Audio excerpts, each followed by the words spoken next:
Guys नमस्ते and लस्सो फ्याफुल्ला। आज चाहिँ म यो सरकारलाई चाहिँ एउटा कुरो साह्रै भन्न मन लागिरहेको छ। यो सरकारदेखि मलाई साह्रै रिस उठिराखेको के साथीहरू। यो अब देशलाई पहिला देशलाई जलाएर अब देशमा राम्रो कानुन आउँछ, राम्रो शासन आउँछ, सबै कुरो राम्रो हुन्छ भनेर भोट हाल्न लगाइयो। अन्तमा त खुइल्यो।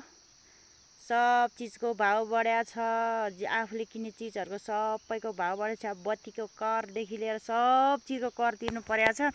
हामीले उत्पादन गर्ने तरकारीहरूको चाहिँ भाउ खोइ, हामीले भैँसी पालेर दुध बेच्छौँ, त्यो दुधको भाउ खोइ। के हामी किसान चाहिँ सधैँ यस्तै उसमा मरै हुनेछ? खै कानुन बन्यो खै त्यस्तो अनि हामी किसानहरूलाई बाँच्नै गाह्रो भएन? बाँच्नै नदिने भयो यो सरकारले। जुन सरकार आए पनि त्यस्तै हुने भयो। हामीलाई पुरा धनी गरिब बराबर गराउने हरेक चिजहरू।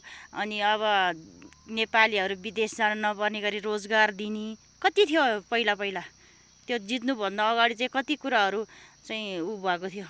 होला त नि अब राम्रै कानुन राम्रै देशमा राम्रै हुने भयो त केलाई भनेर सबैले भोट हाल्यो। अन्तमा त खुइल्यो भुत्रो।